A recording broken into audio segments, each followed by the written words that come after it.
Buongiorno. Greetings from Rome. My name is Silvia Dall'Olio, and I am the Executive Director of the Rome Global Gateway. It is with great pleasure that we kick off our second installment of the Rome Book Club, Journey to Italy, Viaggio in Italia. This series is titled A Hell of a City, Dante's Inferno on the Road to Rome, and it is led by Professors Cachey, David Lummus, and Chiara Sbordoni. Last week, in our first meeting, we read the first two cantos of Dante's Inferno that work as an introduction to the whole poem. We discussed various possible interpretations of the first verses, the terza rima as a poetic genre and its own characteristics and rhythm, and we talked about the role of Virgil as both Dante's guide through hell and purgatory and Dante's author's poetic model. If you missed last week's discussion, you can view the event on the Think and D YouTube channel. This week, our discussion will focus on Canto 5, and I will soon leave the microphone to our expert faculty to guide our discussion. Before I do so, I want to thank all the co-sponsors of the Journey to Italy Rome Book Club, the Rome Global Gateway, Notre Dame International, the Center for Italian Studies, and the Notre Dame Alumni Association. A warm thank you to all the team members that have worked and are at work right now to make this event possible. I'm delighted to update you all on the number of registrations for the book club, which has now reached over 480 participants. Very quick reminder now on how to actively participate in today's conversation. If you have questions for the three faculty members, please use the Google form that we're sharing with you now. We will try and answer as many questions as possible given the time constraint, but please remember, if we don't get to all of them, we will also have a private moderated discussion board on LinkedIn to continue the conversation. The link to the discussion board is being shared with you right now. Now that we've covered all logistical information, I will leave the virtual floor to Professor Ted Cachey and Professor David Lummus from the Center for Italian Studies on campus, and Professor Chiara Sbordoni from the Rome Global Gateway, who will take it now from here. Thank you. Thanks, Sylvia. It's great to be with you. And welcome to returning participants and new participants to the book club. It's a busy day here in the United States with inauguration. And so thank you for taking the time to join us. Silvia, we were glad to hear that the Italian government survived overnight. So we expect you're celebrating as we are. It's a restless night for all of us, I guess. We thought we'd start, and I think we'll make this a rule, with a few of the questions that have come in to get us off to a good start. And to introduce the topic for today's meeting.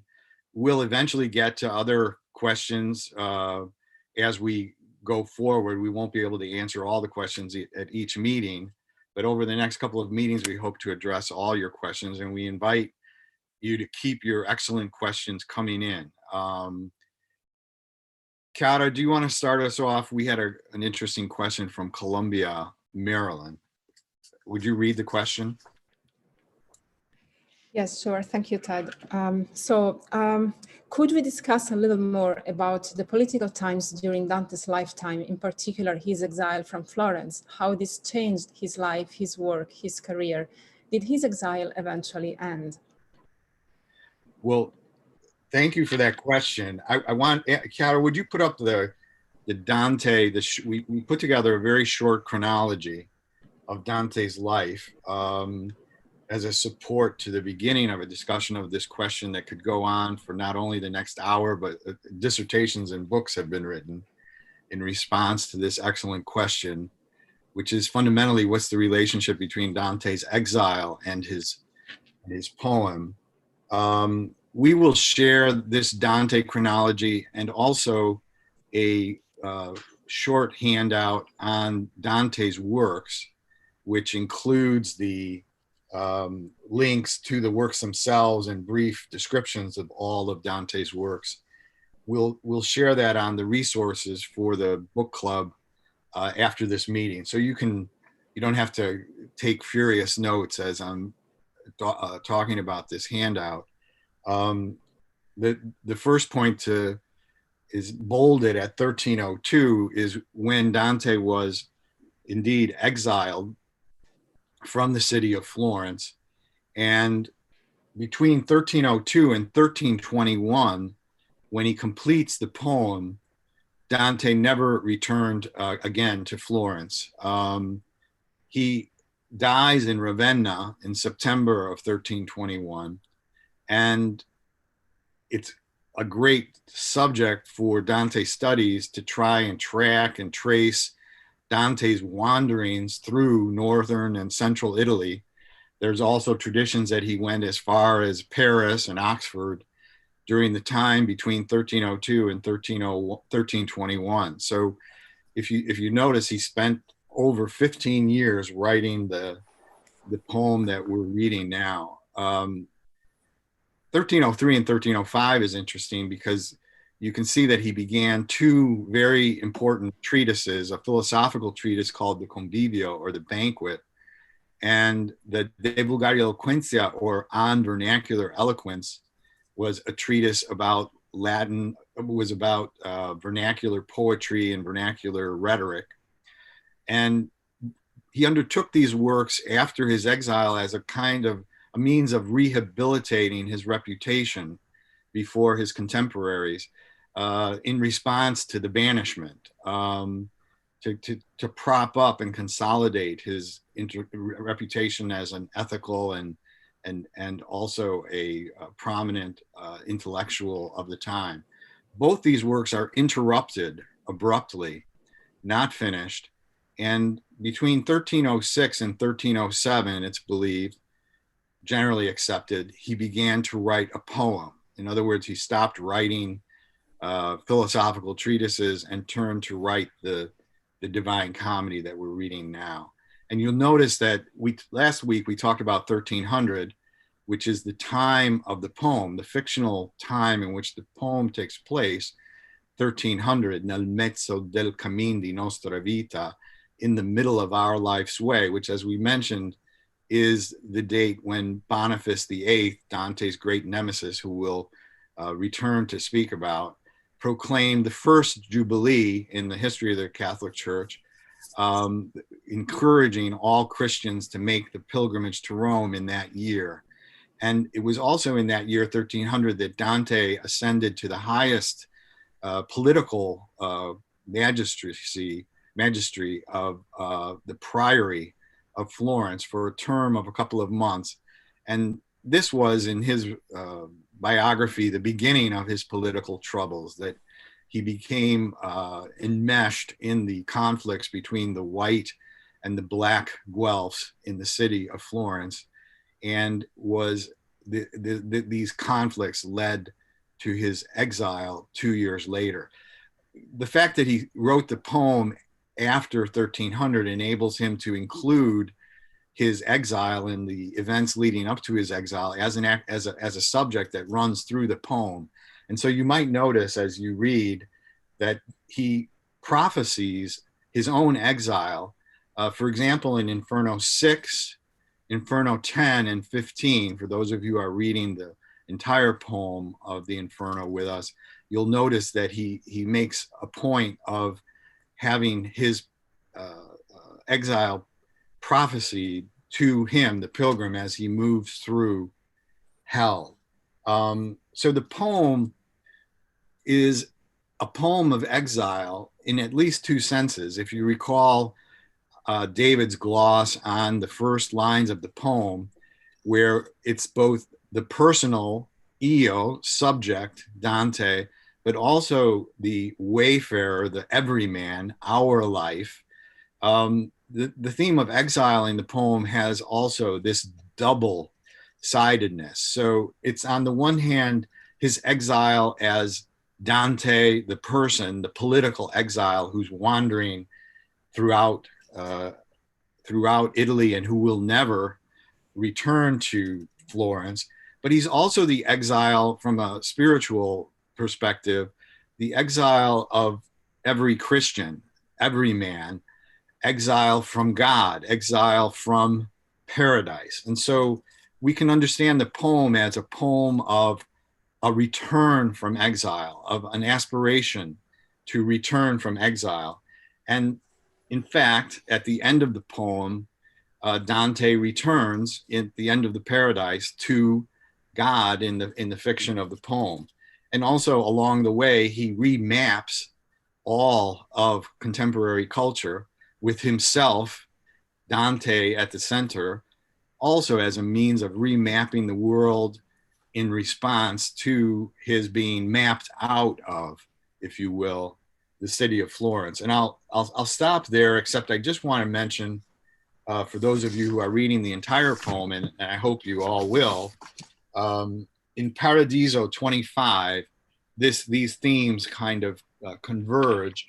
And in lines 1 through 9, which I'll read now, you can get the where, as he was about to finish the poem, towards the end of the Paradiso, Canto 25, he writes, "If ever it come to pass that the sacred poem to which heaven and earth have so set hand that it has made me lean for many years, should overcome the cruelty which bars me from the fair sheepfold where I slept as a lamb, an enemy to the wolves which war on it, with changed voice now, and with changed fleece, a poet will I return, and at the font of my baptism will I take the crown, because there I entered into the faith that makes souls known to God, and afterward Peter, for its sake, thus encircled my brow." So the return to Florence is still something that Dante is hoping for as he completes the poem. But as I mentioned, alas, he dies in Ravenna shortly after completing the poem in 1321. He dies in exile. I want to ask Chiara to respond to another question that we had from Bergen, Vestland, Norway. You mentioned that the terza rima represents, in a manner, the motor of forward movement of the poem. A, B, C, B, C, B. This is, of course, lost in translation using blank verse and so on. Or is there a way for translators to solve this? Chiara? Thank you, Ted. Just a second, I'm trying to share my screen again here.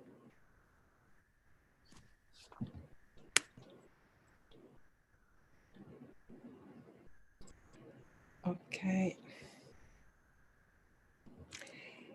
So thank you for this excellent question from Norway. And it's also very humbling and exciting to respond to questions from so many different locations and countries. This is a great question that gives me an opportunity to briefly say that there are more than 100 translations into English of Dante's comedy. Some of these are partial translations of one canticle or a selection of cantos. Some others are complete translations. And so you can imagine the variety of approaches. Some of them are in prose, some of them are in verse, blank verse, and verses that instead rhyme.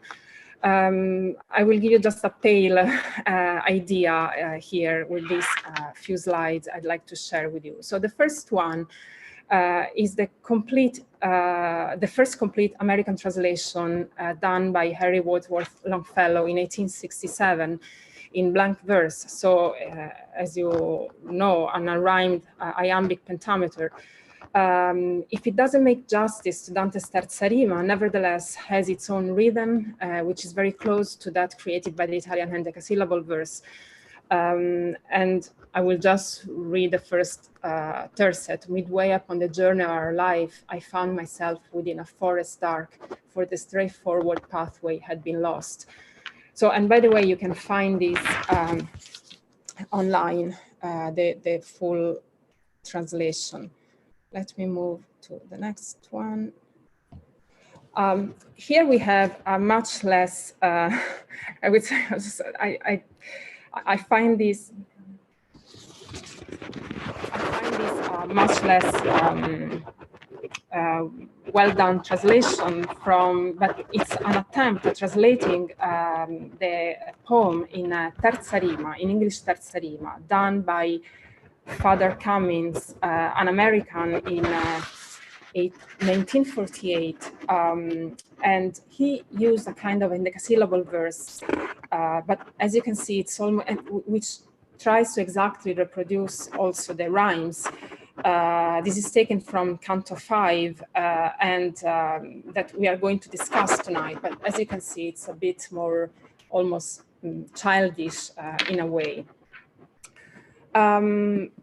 Finally, the last slide compares two translations in two other more recent attempts at terza rima. One is by Peter Dale, a British poet who translated in 1996. And to the left of the screen, you can see the translation by Chiara and Carson, an Irish poet from 2002.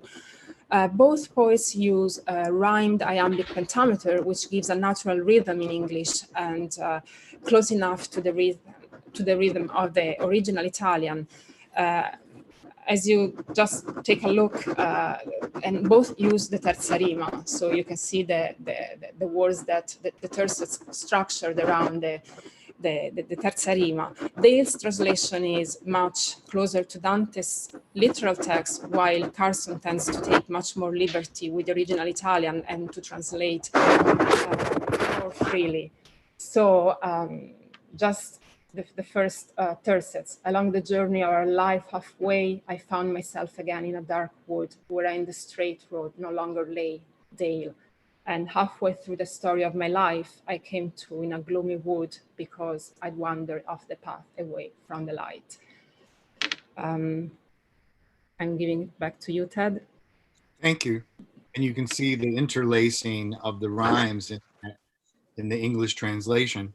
I guess the main point is that the English language does not have as many rhymes as the Italian. Everything rhymes in Italian. All of us who love opera know the Italian language is a rhyming language, and it has the capacities for rhyme that the English language just simply does not have. So the poets who undertake to translate Dante's poem in terza rima are bold and creative indeed.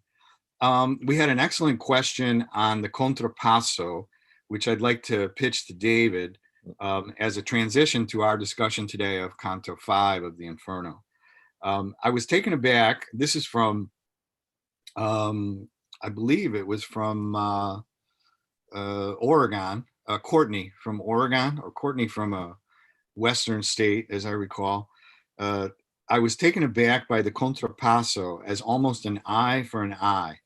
This to me seems to be almost Old Testament thinking, while Jesus flipped around this thinking and turning a cheek became the norm. Is there a degree of mercy or forgiveness for these sinners, or are they so far gone? Maybe in purgatory we will see sinners being forgiven.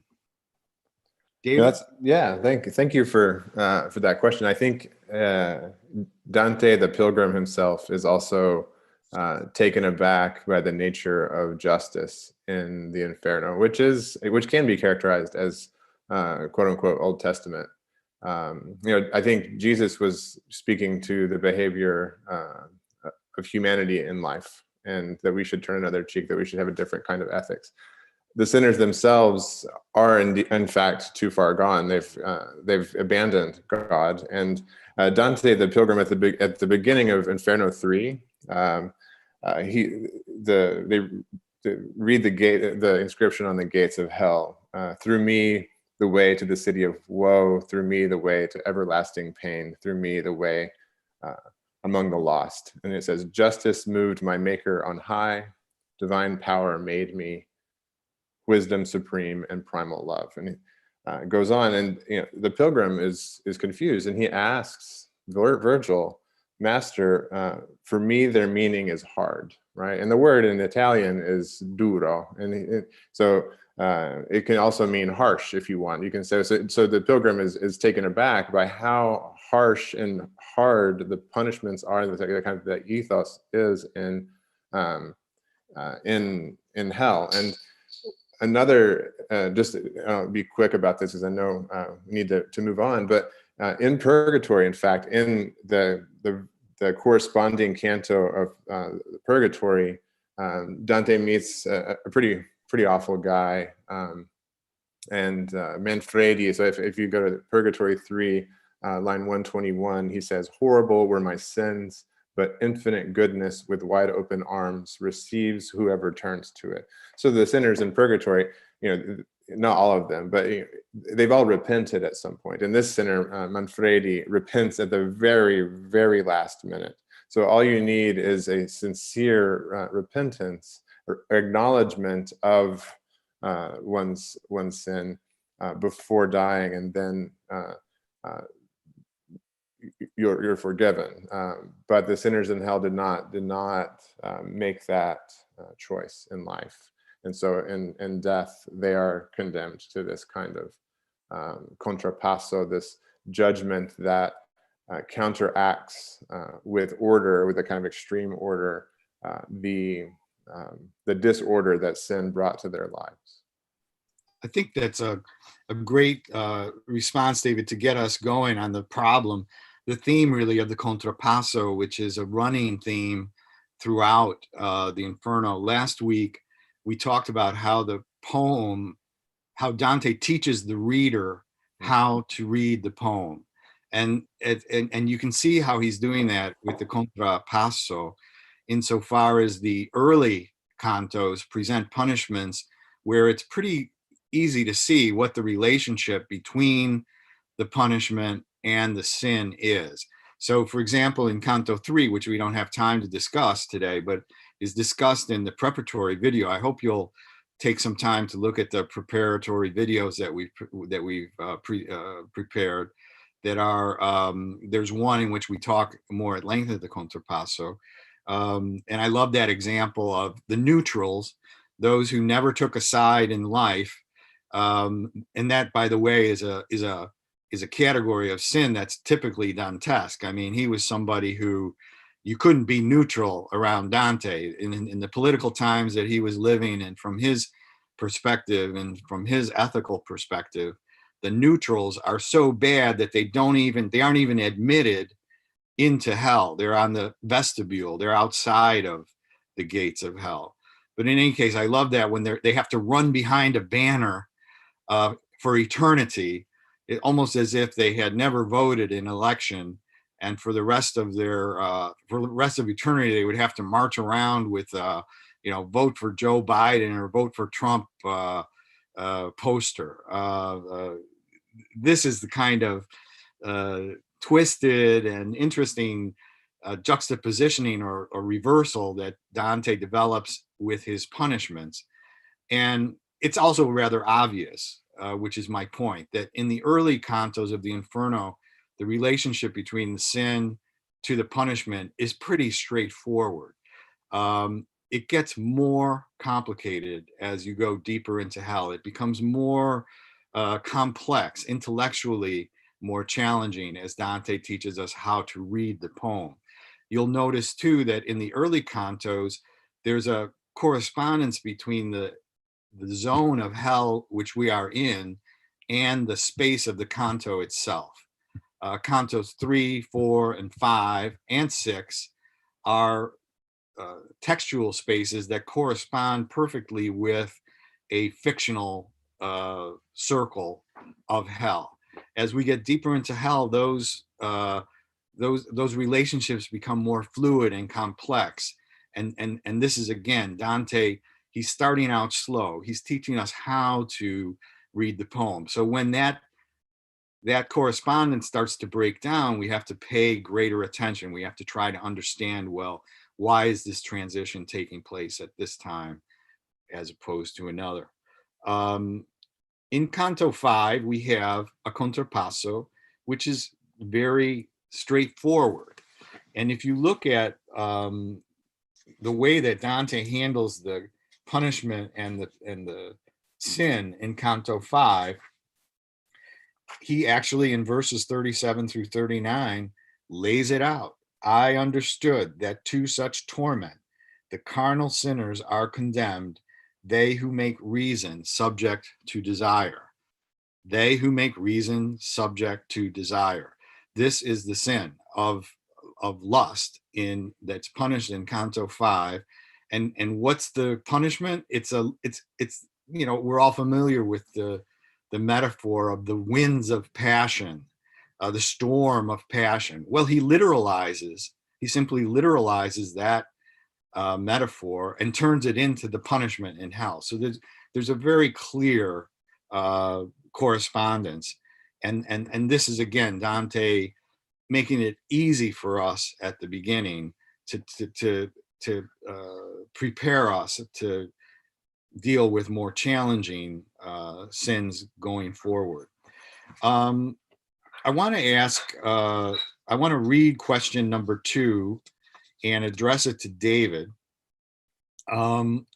Does anyone want to add anything to what I've said? I'm sorry, I don't want to rush us through. I hear Beatrice, my dog, in the background here, so I may have to interrupt for a moment to take her out of the room. David, would you read question number 2 and address it as well? Okay, sure. Happy to. So the question is to identify and discuss the group of sinners encountered in verses 52 through 72.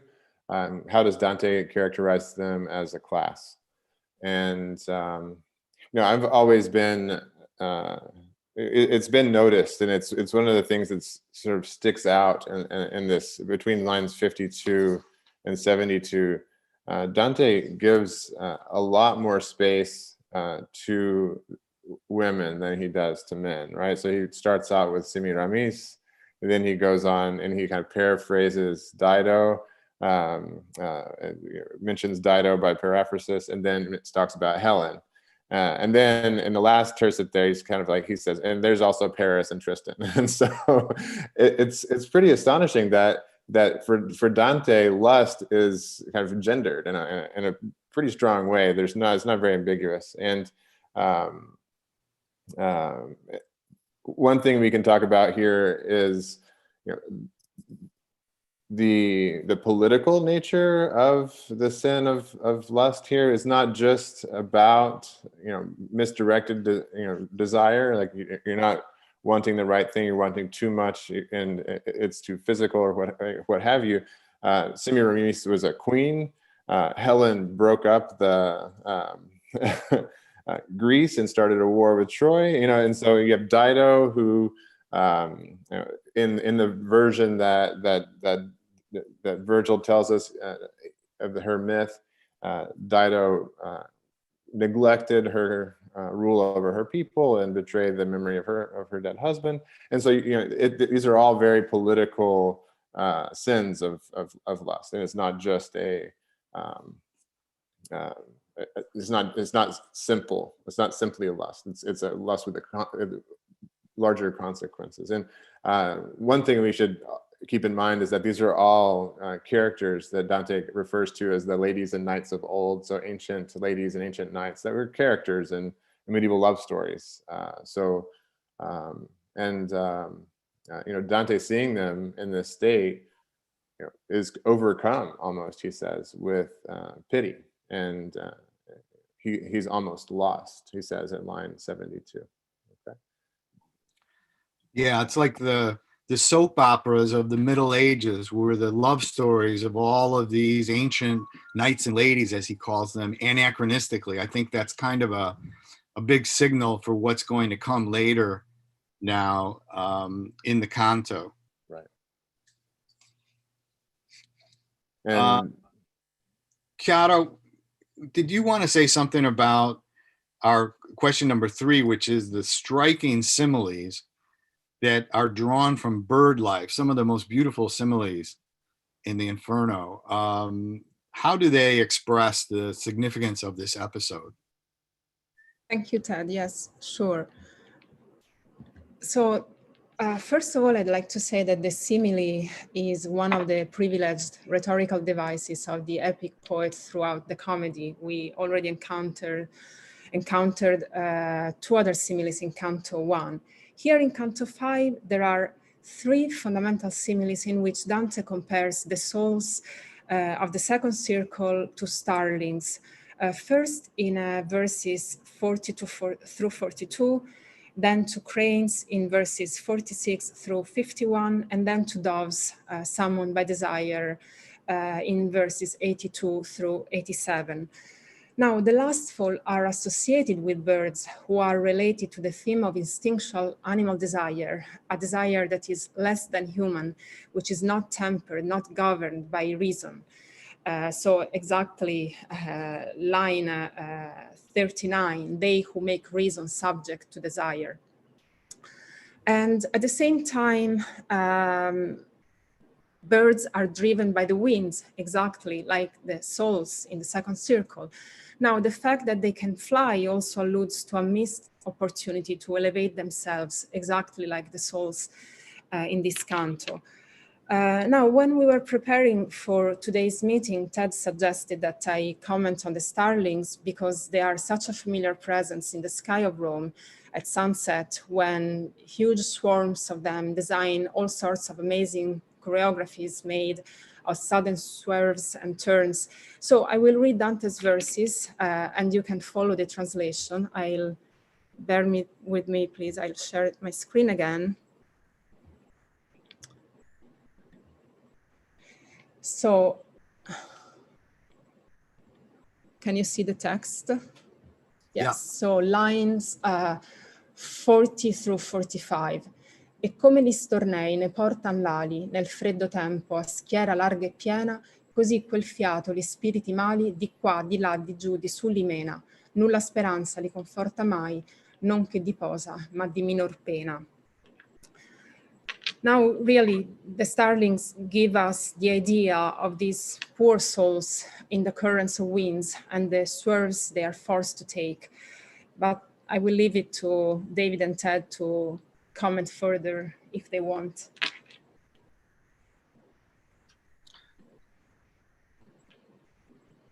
David?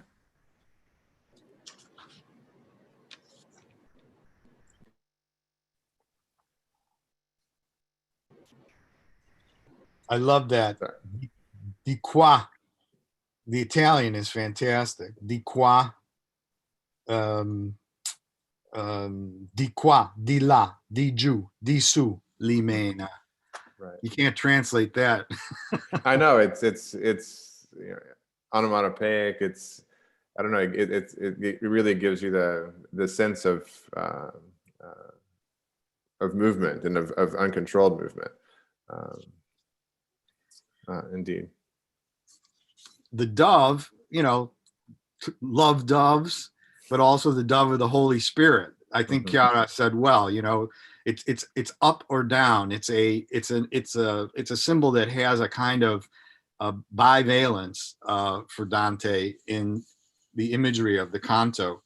I can't read the Italian in the beautiful Italian of Chiara, so I'm just going to read Francesca's first speech, lines 88 to 108 in the translation. And I wanted to just say to our participants, this is a first example of the method of what's wrong with this picture reading of Dante that we talked about in the videos that were shared.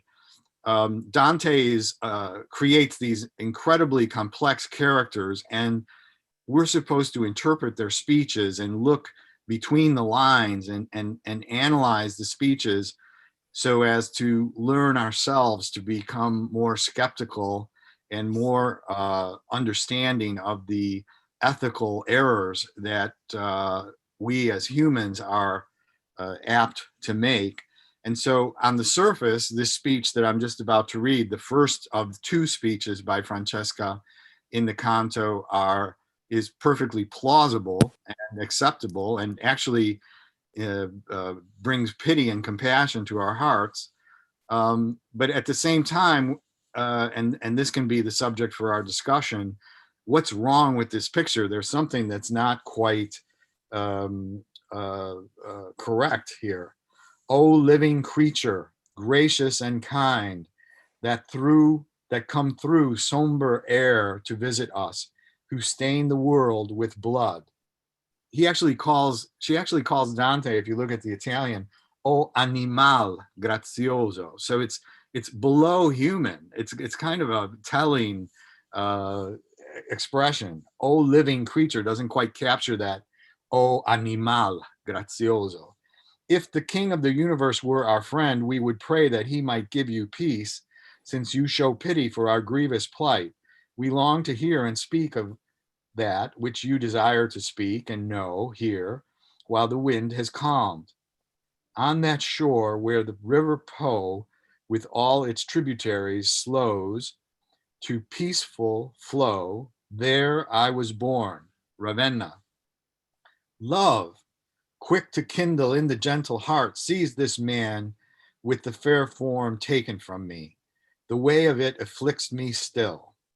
Love, which absolves no one beloved from loving, seized me so strongly with his charm that, as you see, it has not left me yet. Love brought us to one death. Caina waits for him who quenched our lives. These words were born from them to us. David, Chiara? David, you start. You want me to start? There's so much to be said here. I know. We have about 3 minutes. But 3 minutes to tell you. Okay, so it's a classically organized piece of rhetoric, and we could go through and break it down into its bits and pieces. I think the O animal graziosa is she refers to him as gracious and kind. That's where she's trying to get on his good side, or what in Latin would be the captatio benevolentiae. So she's trying to take hold of his benevolence in that part of the speech, and then she goes on to recount sort of the facts of what happened and of her situation.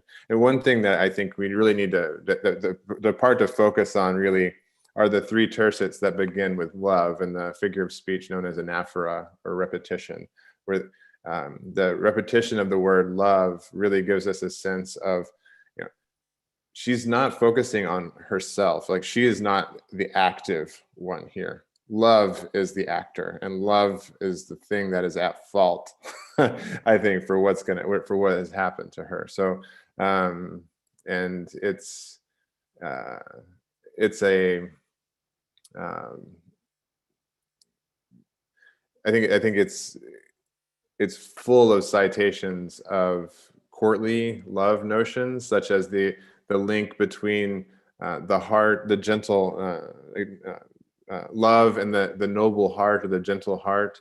The idea that if you are loved, you can't help but return that love can be denied nothing. These are all notions that Dante, that Francesca has inherited from courtly love lyrics. So the characters that we met earlier, Tristan and Paris and Helen, were all characters in this kind of soap operas of the Middle Ages. I always compare it to country music. My wife and I love country music, and they're all these sad love stories. They're so beautiful, and it's fantastic stories, stories in music.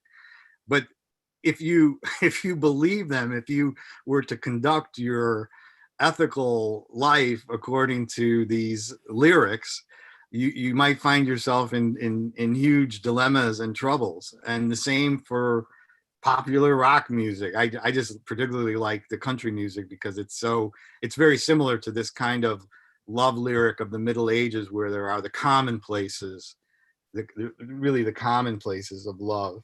Right. The other thing is, I would say it even more forcefully. I would say she's blaming somebody else. This is characteristic of a lot of the sinners that we're going to encounter in hell. Is, first of all, they're beautiful speakers, as David illustrated, wonderful rhetoric, but they're always offloading responsibility, typically, and they are victims of their own rhetoric, we might say. They persist in the error of their ways, so to speak. I'm sorry to rush along because there's so much more that could be said about this passage, but I want to turn to our fifth question for the day.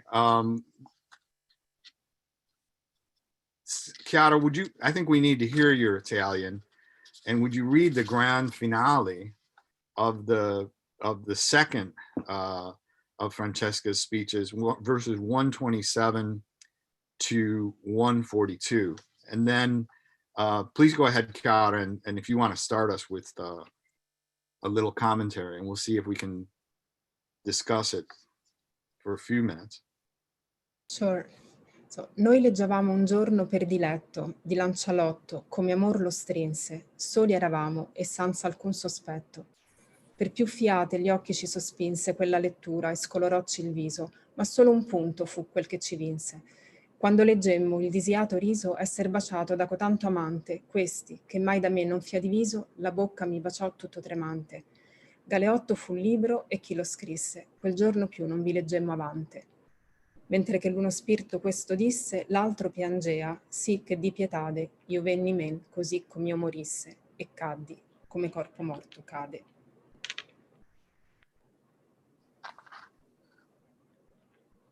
So, it's also sort of moving to read these last tercets of Canto 5 of Inferno. Francesca's answer to Dante's request to know how they became aware of their hesitant desires at verse 120 here starts with a motto which is probably taken from Virgil, that has the rhetorical function to gain Dante's sympathy again. At lines 121-23, there is no greater sorrow than to recall our time of joy in wretchedness.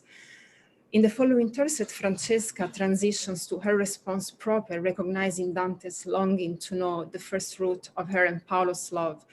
It is from the following tercet that she starts narrating how one day she and Paolo were reading for pleasure the story of the knight Lancelot, King Arthur's best knight, who had fallen in love with Queen Guinevere, Arthur's wife. Now, this story was part of the cycle of Arthurian romances written in Old French language. And the first author of a story in which the love between these two characters was a central theme was Chrétien de Troyes at the court of Marie de Champagne at the end of the 12th century. In this novel, it is actually Guinevere who first kisses Lancelot as a sign of her love, with which she repays Lancelot's protection and his servitude to her. So this is the typical homage that describes an investiture of love, similar to the investiture that a king would impart on a knight who had committed himself to serve the king. But also, this also tells us something about Francesca, who's attributing to Paolo the responsibility for kissing her instead. This kind of ceremony, this investiture of love, needed a witness, and the witness is the character Galeotto. So the adulterous love between Lancelot and Guinevere, though will eventually result in the corruption and the final crisis and dissolution of the ideal kingdom of Camelot. Anyway, this is the book that caused the two lovers to become aware of their own feelings for each other. And there is a punto, a single instant at verse 132 that overcomes the two lovers when they read about the kiss and they submit their reason to their desire and replicate that kiss. So this is about the whole canto in a sense. One of the themes is about the power of literature. And I think that Dante here is continuing something that started in Canto 4, where in Limbo he had met with the poets of antiquity, Homer, Lucan, Horace, Ovid, Virgil himself, and he had put himself as the sixth amidst that wisdom, so to speak. but this kind of literature he's referring to here, and he's mirroring his story, the story of the two lovers, with is a literature that he explicitly now wants to leave behind. I don't know if Ted and David have further comments. I want to, since we want to get to questions in a few minutes, I want to just add to what you've said very well, Chiara, and relating to something that David said earlier, is that it's very interesting to see the parallel here that Dante is drawing between his own journey and that of Aeneas.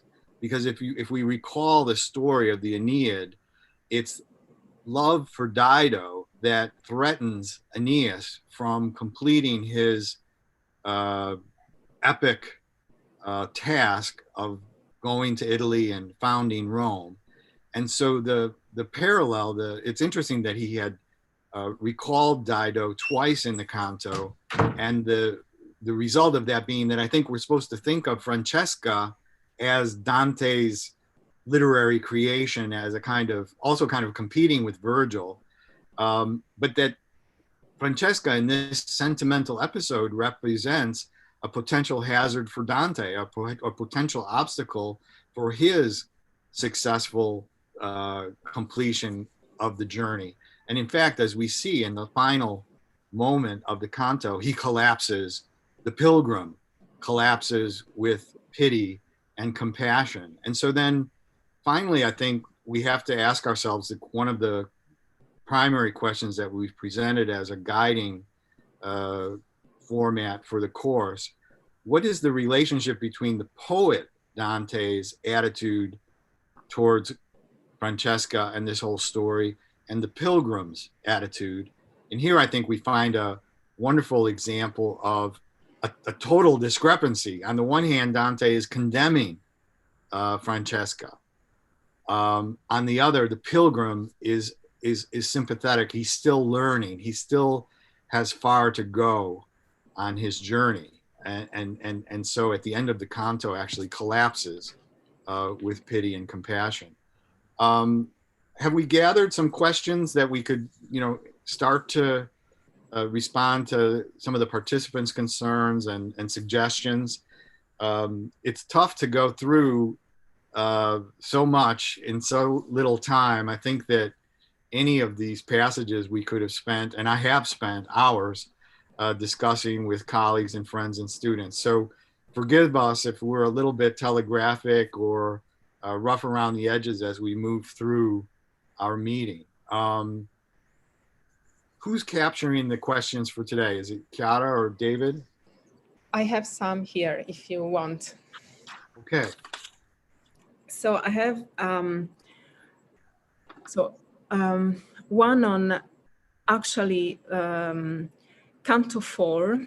Although Hollander discusses Canto 4 in his notes, given this was something most of us grew up with in our Catholic teaching, I suspect a number of attendees would like to hear more thoughts about Dante's thoughts on limbo, which now seems to be disappearing in church teachings. That's a tough one, and we need to have a theologian here on our panel today. I would take a shot at it just in terms of, I think, what's distinctive about Dante's Limbo, what's really exceptional and important for the future of literary history, is the way that the fact that he includes the pagans, classical authors, and the classical world, the philosophers and the thinkers and the poets, and also some heroes of Islam, the Saladino.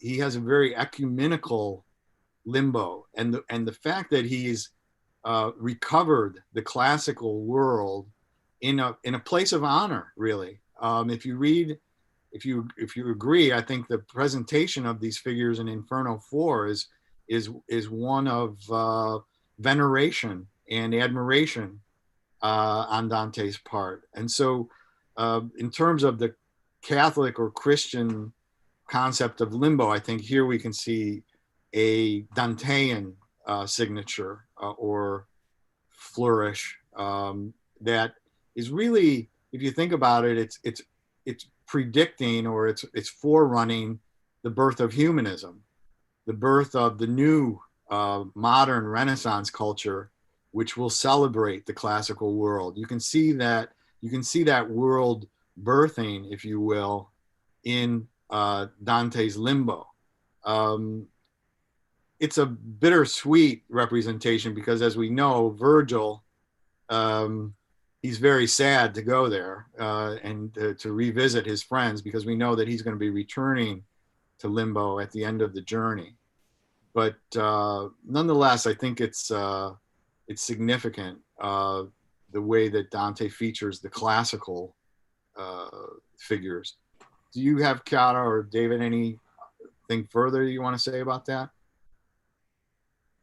Sure, I can jump in a little bit. I think that's definitely the case, that he gives the pagans the kind of afterlife that they would expect. I mean, the ancient Romans, he get all of that. A lot of that's taken straight out of Book 6 of the Aeneid, but I think it's true. We can't forget that when we get the story of the meeting of Beatrice and Virgil in Canto 2, that Beatrice tells Virgil that she's going to mention him often to God. And that the idea is that, he's still trapped there. It's the outward punishment is like attenuated, there's not much of an outward punishment for the people in Limbo, but they are denied God. And I think that's the what's hidden throughout all of this is that the big punishment, the big pena would be that they're not in the presence of God. Right. And I think that, it's a very melancholy, sad place. I mean, I compare it to when I teach with my students.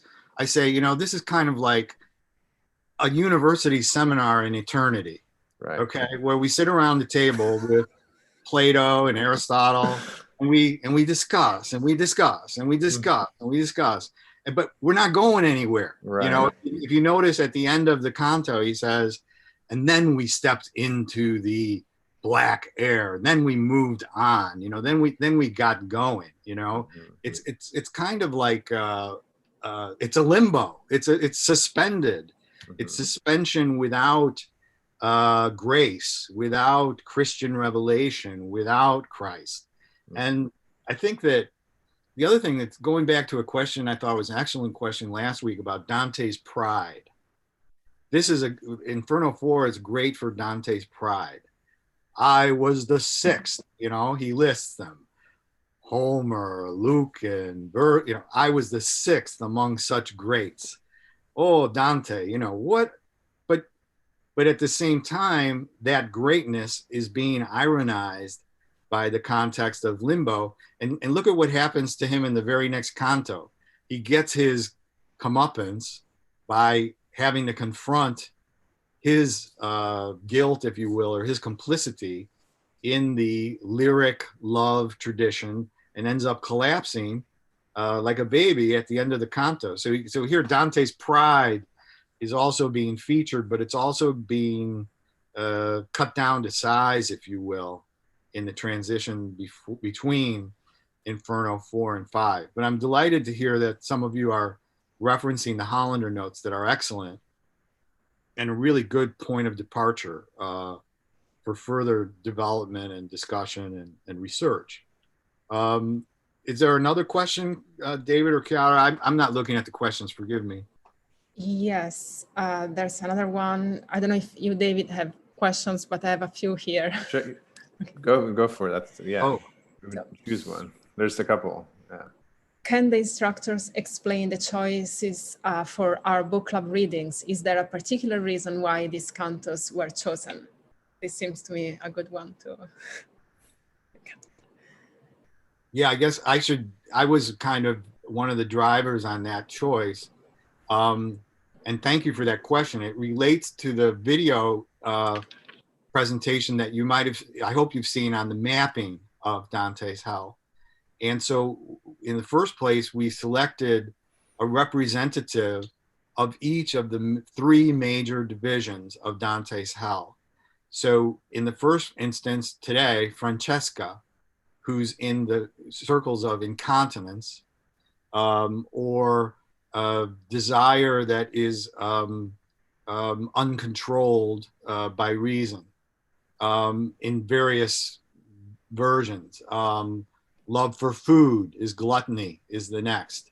Love for material goods, loving material goods as if they were food or sex, in the circle of the avaricious.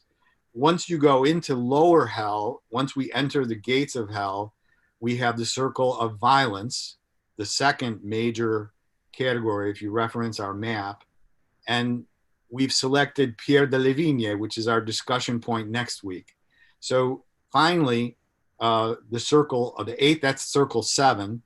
And then circle 8 is, and 9, lower hell, is fraud. And so we've selected cantos 18 at the entrance to fraud, and 27, the example of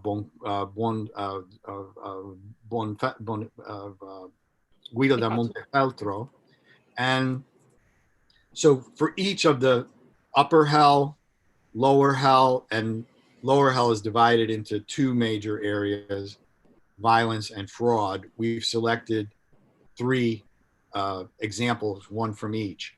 And then also we focused on sinners who make great speeches, because that's a very important dimension of understanding Dante's Inferno, is this what we've called the what's wrong with this picture methodology of reading Dante, so that as we learn to read the poem, we also learn to read the surfaces. We learn to read the rhetoric of sin and to understand it and to have a perspective on it so as to be able to guard against it also in ourselves, not only with respect to others. I'm seeing that we're running up against the clock here. I want to invite everyone, I think Sylvia is going to do this, but I'd like to underscore her invitation to continue the conversation in the discussion groups that are going to break out for another 15 minutes. So I hope that many of you will join us, and I hope you'll come back and bring your friends for Pierre de Levigne. We're going to go into the circle of violence next time. A great figure, almost like Francesca in terms of the complexity and the interest of his speech and his character. And please review the materials that we've made available beforehand, so that'll make it easier to follow our discussion. Sylvia, I'd like to hand it back over to you. Thank you, Chiara and David, in the meantime. It was fun. Thank you. Thank you. Thank you very much, Ted, David, Chiara. Wonderful once again. It's always a pleasure. For Italians, reading Dante is one of the fundamentals in school, but nonetheless, there is always so much to learn. And thank you, really. So yes, going back to what Ted was saying, we are accepting registration throughout the entire program, so each meeting in a way stands alone. So please share with family and friends. And now we're ready to break out into community circles, where we will remain for 15 minutes. So our faculty provided 2 questions for you to discuss in the breakout rooms. One is, what is your reaction to Francesca's story? And the second one is, do you have any comments on the interaction between Dante the Pilgrim and Francesca? Please note that each room will have 1 faculty in it. And of course, we expect that we all follow the rules of civil discourse and that you will respect each other's comments. Please note that if you choose not to participate in the breakout rooms, you may leave the meeting now and join us again next week.